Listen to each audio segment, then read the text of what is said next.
Welcome to a new F1 update from the Abu Dhabi paddock, or maybe I should say the Abu Dhabi Marina, where all the parties on the yachts, so on the boats, are just about getting started.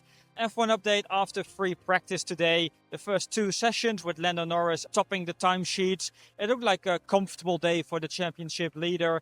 In fact, it was, although afterwards he said, I'm still not fully happy with the car. Yes, if you look at the times, it's looking quite good and quite comfortable. But I still want more from the car. That relates to McLaren experimenting a little bit with setup changes after FP1, so going into FP2. They're still trying to find the right balance between all those elements, but that's exactly all the research they will do overnight to come up with the setup changes and the right balance ahead of FP3. So a good start for Lando, a little bit more complicated for Oscar. But of course, that's partly caused by him missing FP1. Oscar still was one of many drivers, I should say, that had to give up his seat for a rookie. That was Pato O'Ward in McLaren's case. A lot of teams did it here in Abu Dhabi, and it makes sense because, FP1 in the daylight is not the most representative session of the weekend. Having said that, in hindsight, this being a title decider, it's probably not ideal because you want to hit the ground running immediately. And Oscar admitted after that missing FP1 meant that he had to do everything and also getting used to everything in FP2. He said, I felt relatively comfortable on the medium, but not on the soft tire. And you could see that because in his fastest lap, he had a lock-up into turn 6. That also compromised his exit.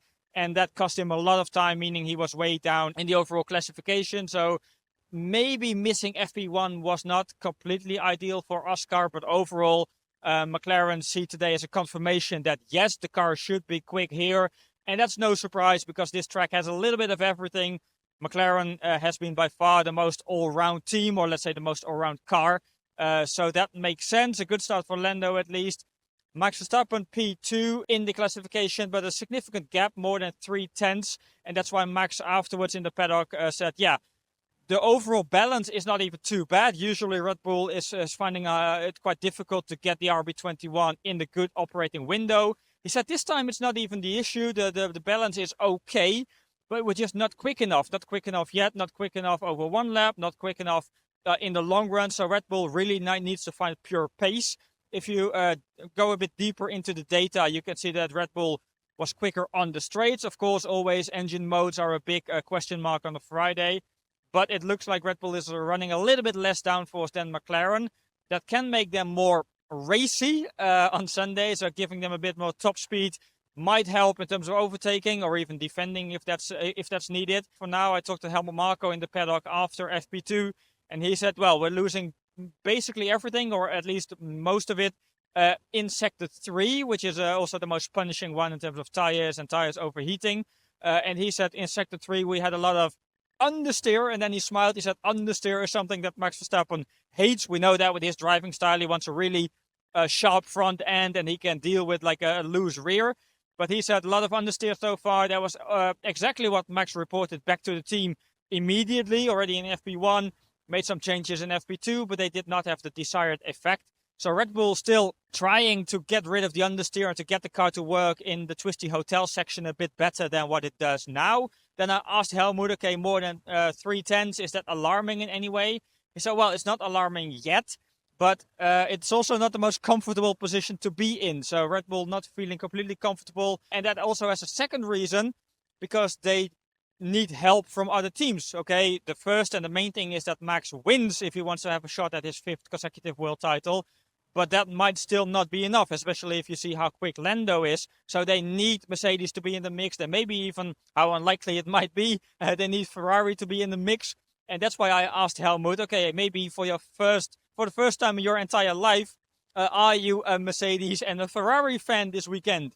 And he smiled. He said, yes, but I don't think any one of them is quick enough to really challenge McLaren. So that's the other problem Red Bull has. But first they have to find pace overnight, and then they have to hope that some of the others also find more pace to maybe make Lando a bit more nervous than what he was today.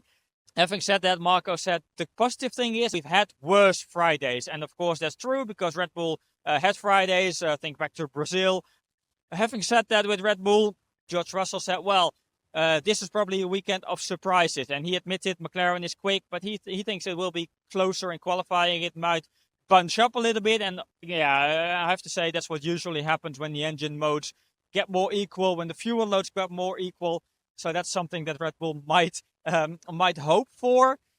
Some other bits to pick up on is that the other scenario that Red Bull can still win it is, of course, another McLaren mistake. But Red Bull insiders say, well, we don't even want to think about that because we don't think we can rely on McLaren making a mistake 3 weeks in a row. And of course, I refer to the Vegas DSQ, the Qatar strategy mistake, and then perhaps having another one here. So they say we really have to sort ourselves out. We have to focus on our own strengths and make the best of it. And also, they don't really want to get in too much of a dirty fight or dirty tactics. I've talked about the Lewis Hamilton 2016 tactics, and Max may be using them on Sunday. But both Laurent Mekies and Zak Brown, they were in the team boss press conference, and they said, well, it will be a clean race. That's a given. I mean, the whole title fight this year is, let's say, much more friendly, a lot friendlier than it was in 2021. If we want to win it, we want to do it based on pure pace and based on ourselves.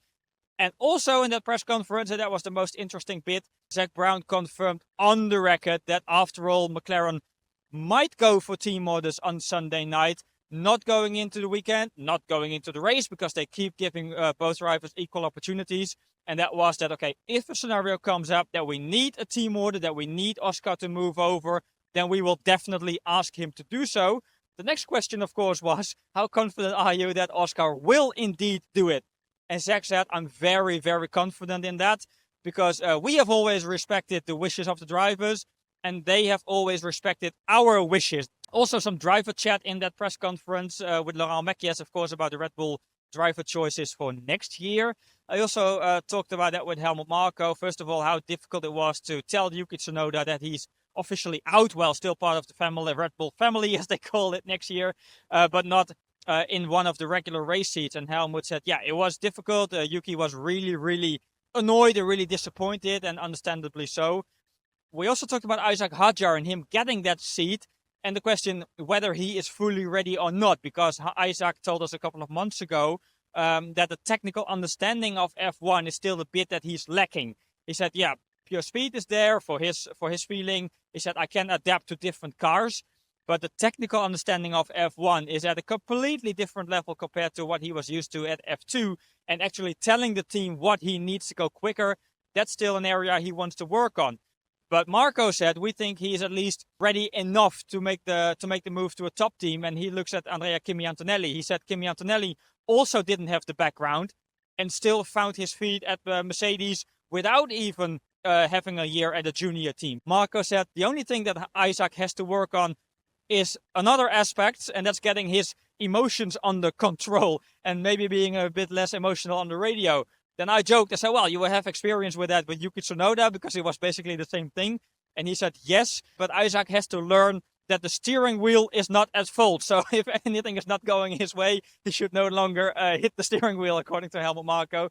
Two things we have to talk about regarding today's practice sessions, and those are Haas, more specifically Oliver Bearman, and Sauber, all of them in the top 6, which is highly impressive.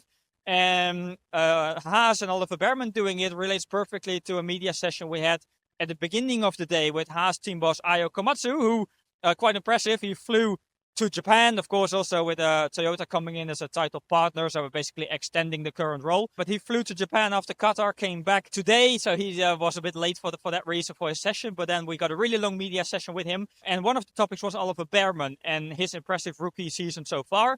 And Komatsu said, yeah, I had huge faith in him going into the season, but he has even exceeded my expectations. And he has done so in one specific race, and that was Mexico, because Komatsu said, I knew that Ollie is really good under pressure. He's shown many times in the midfield. But he said, I never expected that he would be able to resist the pressure from Max, George, and all those big names already in his rookie season. So that's been the key and the main factor that has impressed Haas so far. Also, a big element is what Ollie talked about in Vegas, saying that he kind of changed his approach to F1 weekends, not just on track, but also off track. And of course, that's a matter of experience and being able to deal with race weekends and all the demands of F1, both with the engineers, but also with media. He said it's completely different from Formula 2. And today, another standout performance, of course, just practice yet. But some of the rivals, including Carlos Sainz from Williams, saying, well, we expect Haas and Sauber to lead the midfield. And if that's true, it would be really nice for Sauber because it's a farewell to the Sauber name this weekend. Of course, becoming the Audi factory team next year. Peter Sauber, he's also in the paddock, was an icon of that team and therefore an icon in the sport. So Peter Sauber is here and they want to pay honor to Sauber in the best possible way. If they do so, and if Nico Hulkenberg is able to do so, it would be extra special because it's his 250th race in Formula 1, including a special helmet livery. So let's hope they can build on this and put in another good performance when it actually matters, which is tomorrow. Even more so because with dirty air becoming more of an issue, overtaking is not that easy. So qualifying is getting more and more important. And qualifying is when the pressure really ramps up and when we will see if Lando is able to continue his strong form that he's shown today and is able to resist all the pressure, the huge pressure on him this weekend. After that, of course, we will be back with a new F1 update from the Abu Dhabi paddock. So hope to see you again tomorrow. And for now, thanks a lot for watching.